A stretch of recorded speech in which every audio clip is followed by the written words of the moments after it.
രാജ്യത്ത് ലക്ഷക്കണക്കിന് ആളുകൾ പെൻഷൻ വാങ്ങുന്നുണ്ട്. പെൻഷൻ വാങ്ങുന്നവർ വളരെ പ്രധാനമായി ചെയ്യേണ്ട ഒരു കാര്യത്തെക്കുറിച്ചാണ് ഇപ്പോൾ മുന്നറിയിപ്പ് വരുന്നത്. ഇല്ലെങ്കിൽ ചിലപ്പോൾ പെൻഷൻ മുടങ്ങാൻ വരെ ഇത് കാരണമാകും. അതെന്താണെന്ന് നോക്കാം. പെൻഷൻകാർ എല്ലാ വർഷവും സമർപ്പിക്കേണ്ട ഒന്നാണ് ലൈഫ് സർട്ടിഫിക്കറ്റ്. പെൻഷൻ വാങ്ങിക്കുന്ന വ്യക്തി ജീവിച്ചിരിപ്പുണ്ടോ എന്ന് ഉറപ്പുവരുത്തുന്നതിനാണ് ഇത്. മരിച്ചു പോയവർക്ക് വരെ പെൻഷൻ കിട്ടുന്നു എന്ന വാർത്തകൾ നമ്മൾ കാണാറുള്ളതാണ്. അതുകൊണ്ട് തന്നെ അത്തരത്തിലൊരു തട്ടിപ്പ് തടയുന്നതിന് ലൈഫ് സർട്ടിഫിക്കറ്റ് സമർപ്പിക്കേണ്ടത് വളരെ പ്രധാനമാണ്. എന്താണ് ഈ ലൈഫ് സർട്ടിഫിക്കറ്റ് എന്നല്ലേ? പെൻഷൻ വിതരണത്തിൽ സുതാര്യത നിലനിർത്താൻ സർക്കാർ ആരംഭിച്ച ഒരു പ്രക്രിയയാണിത്.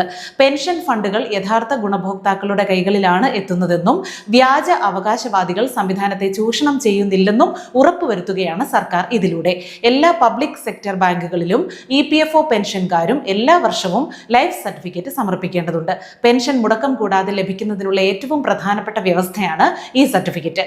മരിച്ച വ്യക്തിയുടെ അക്കൗണ്ടിലേക്കോ വ്യാജ അക്കൗണ്ടിലേക്കോ തുക കൈമാറ്റം സംഭവിക്കുന്നില്ലെന്ന് ഉറപ്പാക്കുക എന്നതാണ് ഇതിന്റെ ഉദ്ദേശം. പെൻഷൻ വാങ്ങിക്കുന്നയാൾ ജീവിച്ചിരിപ്പുണ്ടെന്നും അവരുടെ അക്കൗണ്ട് സജീവമാണെന്നും ഉറപ്പാക്കാൻ ഈ സർട്ടിഫിക്കറ്റ് വർഷം തോറും സർക്കാരിന് സമർപ്പിക്കണം. നവംബർ 30-നകം എല്ലാ പെൻഷൻകാരും ലൈഫ് സർട്ടിഫിക്കറ്റ് സമർപ്പിക്കണം. ഇതിൽ വീഴ്ച സംഭവിച്ചാൽ അവർക്ക് ഡിസംബർ മുതൽ പെൻഷൻ സ്വയമേവ നിലയ്ക്കും. ഇനി ഇതെങ്ങനെ സമർപ്പിക്കണമെന്ന് നോക്കാം.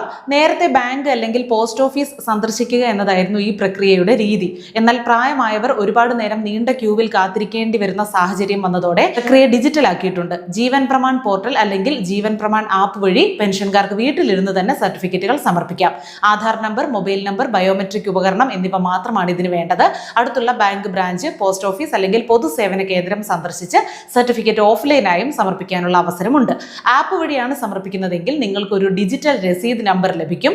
ഭാവിയിലെ റഫറൻസിനായി ഇത് സൂക്ഷിച്ചു വെക്കണം. സ്മാർട്ട് ഫോണുകൾ ഇല്ലാത്തവരാണെങ്കിൽ അടുത്തുള്ള CSC കേന്ദ്രം സന്ദർശിച്ചും ഇത് ചെയ്യാം. മുതിർന്ന പൗരന്മാരുടെ സൗകര്യാർത്ഥം പ്രത്യേക കൗണ്ടറുകൾ സ്ഥാപിക്കാൻ സർക്കാർ ബാങ്കുകൾക്കും പോസ്റ്റ് ഓഫീസുകൾക്കും നിർദ്ദേശം നൽകിയിട്ടുണ്ട്.